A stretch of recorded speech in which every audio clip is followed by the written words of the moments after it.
Police apnoea hack చేశారు cyber నేరగాళ్లు. తెలంగాణ పోలీసుల యాప్ హ్యాక్ ఐ అనే హ్యాకింగ్ చేశారు. అయితే కొన్ని రోజుల క్రితమే హ్యాక్ అయింది. తాజాగా మరోసారి హ్యాక్ ఐను హ్యాక్ చేశారు నిందితులు. ఈ యాప్లో తెలంగాణ కాప్ డిపార్ట్మెంట్కు చెందిన వివరాలను అప్డేట్ చేస్తూ ఉంటారు పోలీసులు.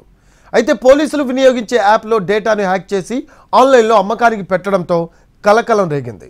$120లకు తెలంగాణ పోలీసుల డేటా అంటూ ఆన్లైన్లో ప్రకటనలు కనిపించాయి. దాదాపు 12 లక్షల మంది డేటా ఉన్నట్లు గుర్తించారు.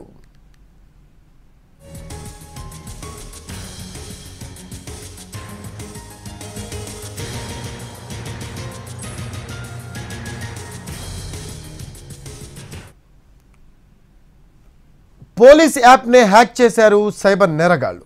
తెలంగాణ పోలీసుల హ్యాక్ ఐనే హ్యాకింగ్ చేశారు.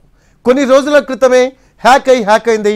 తాజాగా మరోసారి హ్యాక్ ఐను హ్యాక్ చేశారు నిందితులు. ఈ యాప్లో తెలంగాణ కాప్ డిపార్ట్మెంట్కు చెందిన వివరాలను అప్డేట్ చేస్తూ ఉంటారు. పోలీసులు వినియోగించే యాప్లో డేటాను హ్యాక్ చేసి ఆన్లైన్లో అమ్మకానికి పెట్టడంతో కలకలం రేగింది. $120లకు తెలంగాణ పోలీసుల డేటా అంటూ ఆన్లైన్లో ప్రకటనలు కనిపించాయి. దాదాపు 12 లక్షల మంది డేటా ఉన్నట్లు గుర్తించారు.